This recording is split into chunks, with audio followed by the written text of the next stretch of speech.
Welcome to Arts and Crafts with Luba Carlson, and this is our art journaling edition. So let's talk a little bit about art journaling so that we all are on the same page. Usually art journals are something that associated with artists, professional artists. But recently, art journals became a medium used by just regular people to express themselves and find some stress relieving activity that they can do on their own time in their own home. And I would like to show you just a couple of my art journals so that you can get an idea what this can look like. So some art journals come like pre-bound. You can just buy them at a store.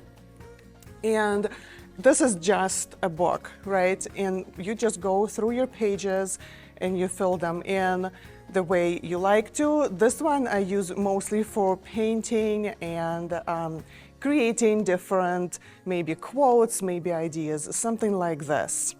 Others, let's see, let's do this one first. So this one is actually made out of an old book that nobody wanted. And what you do with these, you pull out some pages. Quite honestly, you pull out like 2/3 of the book to make this happen. And then you can start filling in your journal and adding all sorts of mediums, all sorts of collage, paint, texture, fabric, whatever makes you happy, you can put in these. And what makes this so good and such a good practice is that it is really a journal. So you cannot mess this up. And even if you do mess it up, what's the worst thing can happen? You'll just paint over it. It's not like working on a huge canvas that everybody needs to see, right? You can just work for yourself. This journal is one of those that I is it sewed or sewn? That I made myself. And same thing, just made a book, and then you fill it up with things that make sense to you, that make you happy. Just a super quick flip through these. Now, today, we're gonna make a journal that is inspired by this one. This one I really like because it's very different. I made it a year ago, probably, doesn't really matter.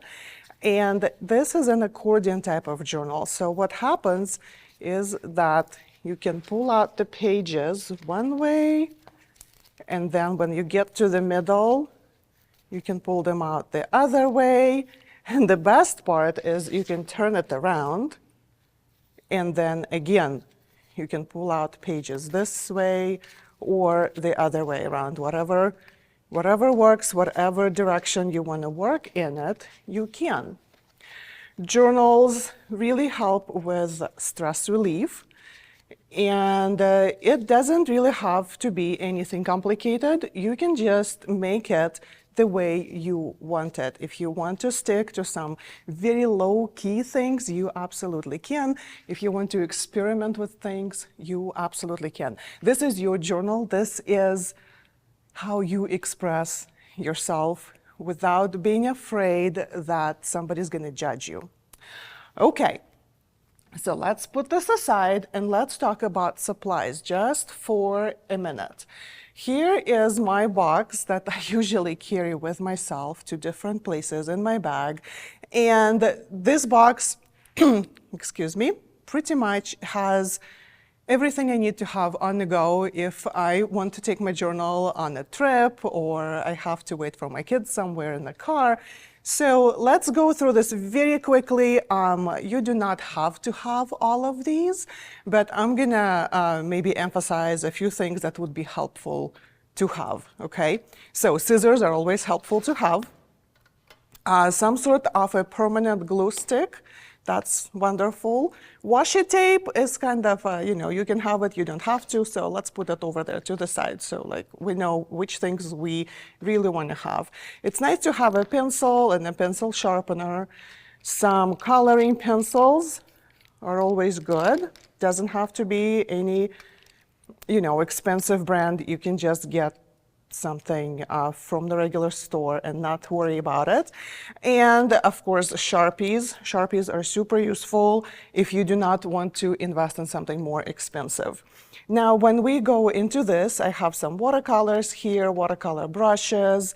I have some line markers and markers that are waterproof, but they're also archival. They're kind of a little bit more expensive. So again, if you just can, work with a Sharpie, that's fine. Okay, any permanent marker will work. And let's see what else we have here. That's another black pen.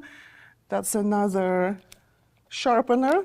You never too many. And I really like to have a compass, just for sometimes when I want to draw real nice circles. So having a compass helps. So compass goes here.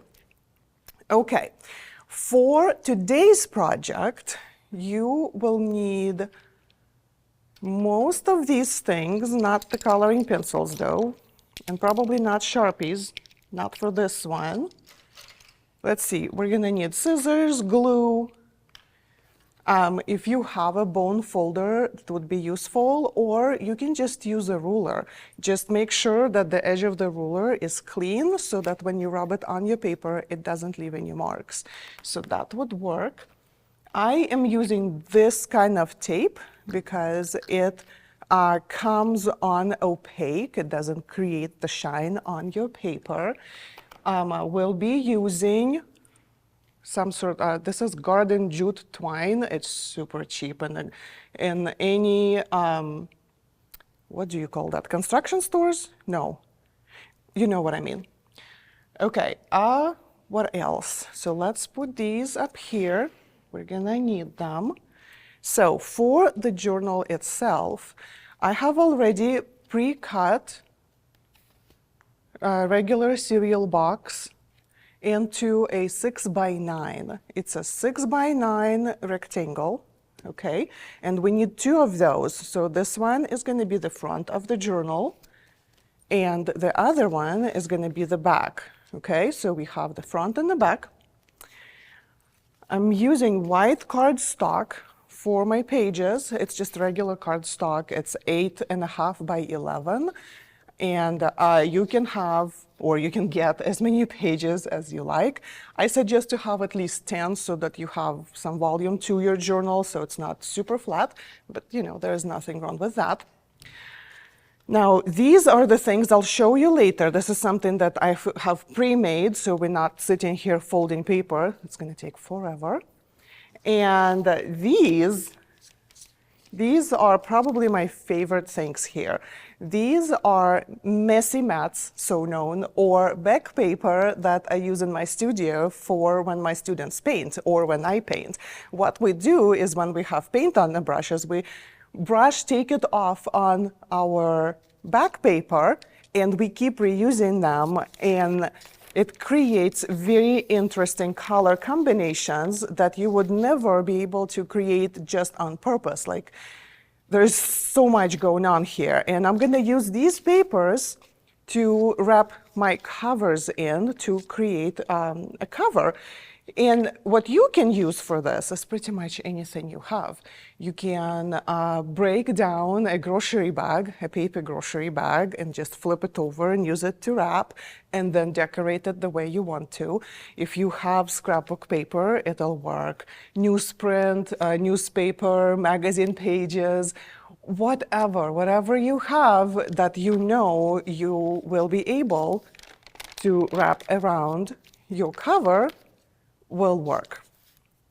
All right, so let's see. So we have our covers. Let's put them off to the side. So let's finish the pages, okay? The first thing we're gonna do is we're gonna take one page at a time, and we're going to have it a portrait style, okay? Up and down like this. We do not want it landscape because it'll fold wrong for us. So portrait, and we're gonna fold edge to edge, making sure that the pages are folded nice and neatly. Here we go. This is where we grab the bone folder or a ruler. let me do this slowly because very often people do this wrong. You need to use this edge and you put it on your fold and you go up, and then you use the other edge closer to you and you go down, and that's it. Why we need to do this is because if we don't do this, your fold is going to be a little bit messy and your book is going to be very chunky, okay? Not a bad thing, but I think it's good to have it a little bit neater. Looks like I picked something up from my mat on my paper. That's okay. Not a big deal. Okay. So I only have 3 because I have pre-folded everything else for us. Let me see. Here we are.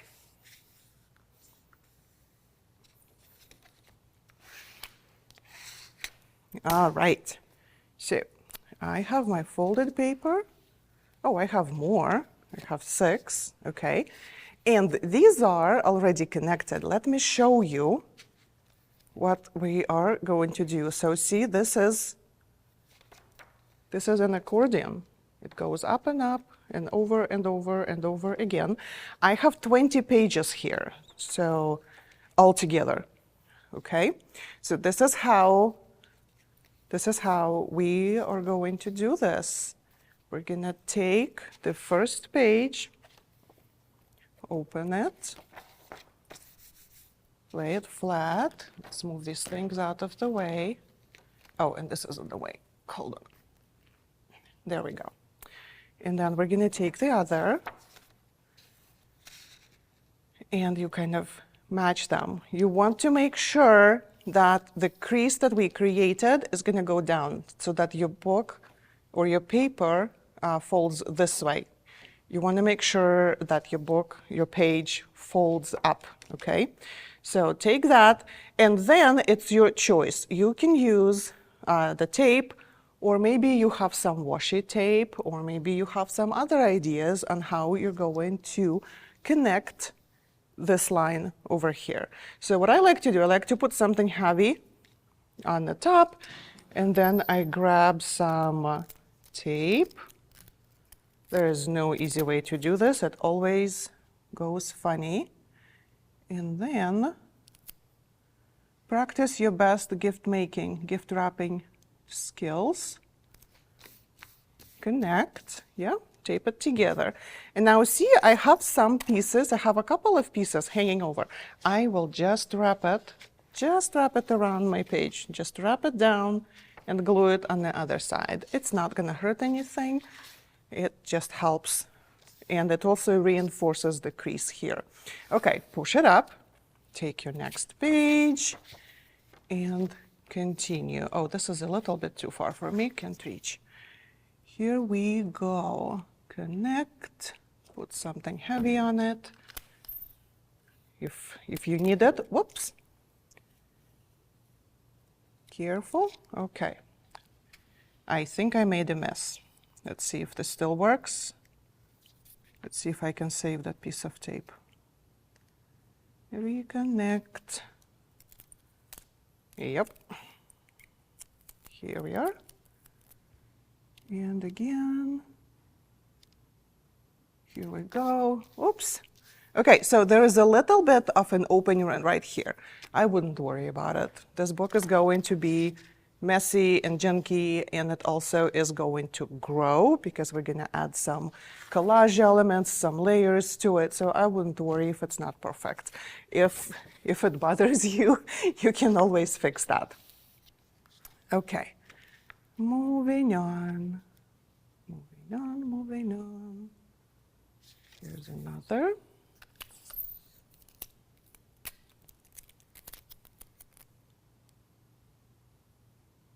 And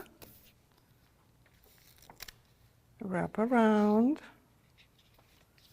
And the next one, it's gonna create a super, super long train of paper, and that's okay.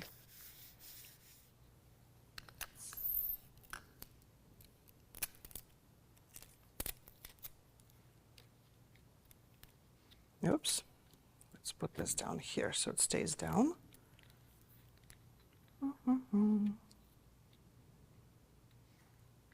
Okay, I think this is good.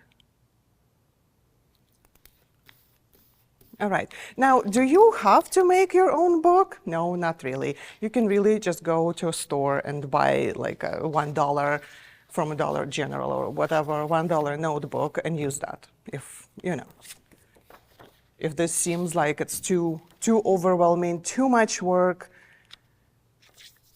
then you can always do that. Again, there is no right or wrong with art journaling. You can also do what is known as junk art journaling, and it's when you just go through your recycling bin and you find all the papers that could be used that are already in your recycling. And I'm sure there could be found some boxes and some maybe grocery bags, something like that. And then these pieces, they can be cut to size and then used for your art journal. Okay, so here's everything that I've pre-made, and I'm just going to connect, right? And as I'm connecting, I'm making sure that this folds up and this side folds up, just to make sure that we connect it the right way. Here we are. Oh. And here.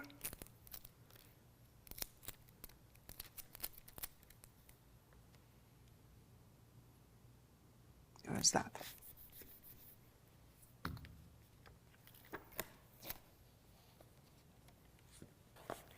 Okay, let's turn in those little tabs. Oops, that didn't work very well. Hold on. Here.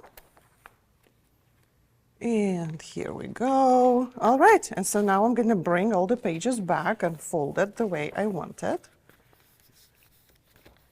Adjusting the crease again, and you can do it with your hand, or you can use the bone folder on every crease as you are folding, because now you're folding the pieces that have tape on them.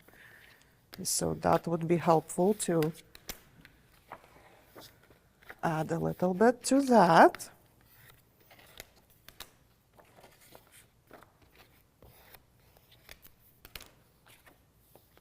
Here we are. Okay, so most likely your book is not going to be straight, you know, just like you would get books from the store. It would probably be a little bit off kilter, and that's okay. Because what we did as we added tape and connected the papers, it's not exact science, let's say it this way. So there is a little bit of an opening right here on the edge, and this is very close together. And so as you add those like tiny, tiny, tiny errors, so to speak, they just pile up, and this is what happens with that. Again, I don't think it's a bad thing. I think it's a wonderful thing because it's a handmade book. So it really, to me, needs to look like a handmade book. So I try to kind of a little bit adjust and squeeze it together, but there's only so much we can do about this. Okay, so here we are. This is the inside of the journal. Now, let's move on to our covers. So the only thing that kind of is tricky here is that this side of my cardboard is very glossy. So for that, what you can do, really, you can just take a little piece of sandpaper and rub it on. I don't have sandpaper today, but what I do have is this glue. It really sticks to everything. The only problem with it is that it's really smelly, so you want to make sure that you are in a very well ventilated area when you use that. Okay, so here's what we're going to do. We're going to create the first cover. So I think my first cover is going to be done with this paper. So let's see, where should I put this? How do I like this? I probably like this part. So let's see and measure. It's a lot of eyeballing and, you know, feeling the things with your hands and figuring it out how this works. I think this is a lot easier than trying to have exact measurements and, making sure that all your angles are square and all of that boring stuff. Okay, so I'm wrapping this around. Wrap, wrap. This is a good one. Let's see, very light, very light. Don't make your crease just yet. You're just looking. Ooh, I like this. I really like this. This would make a very good cover. Okay, so let's make this crease and this crease just with your hand. Don't need anything super hard.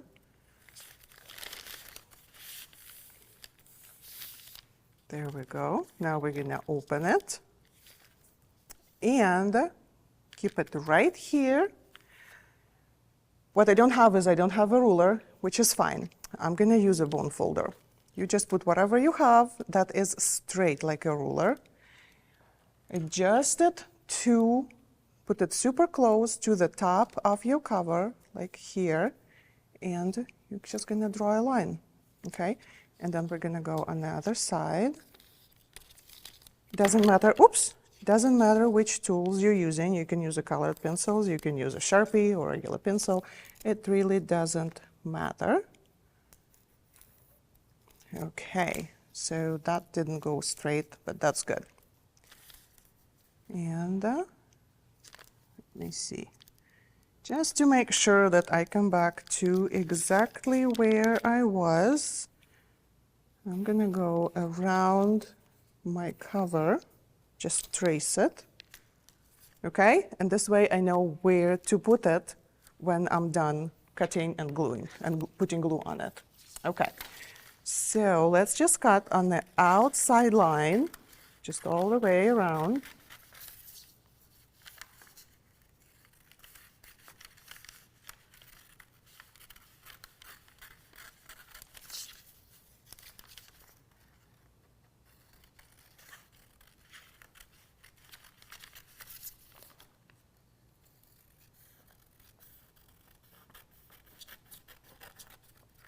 Okay, so this one is ready to go. Let's set it off to the side, and let's do the same for our second cover, the back cover or the front cover. Haven't decided yet, we'll see.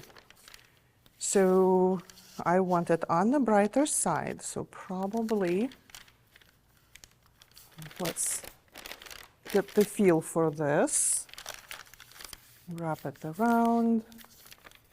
Maybe lower. I don't like this huge green blob here, so I am going to try and work around it.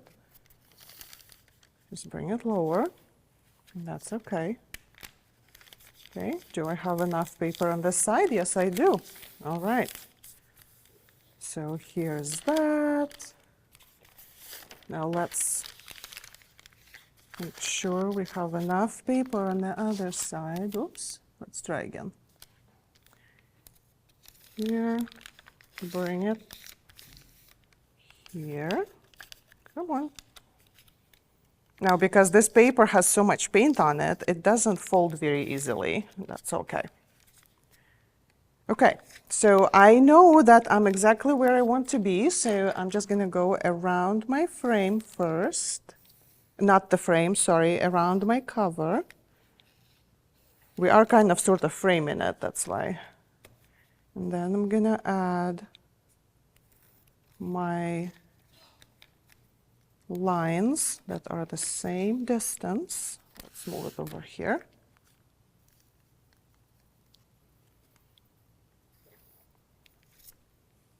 Okay, cut this out.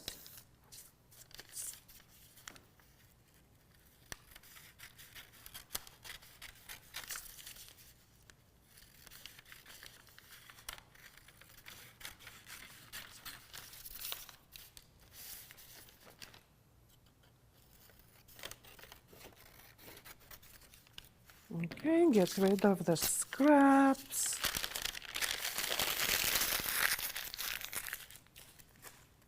Okay, so this is going to be our back cover.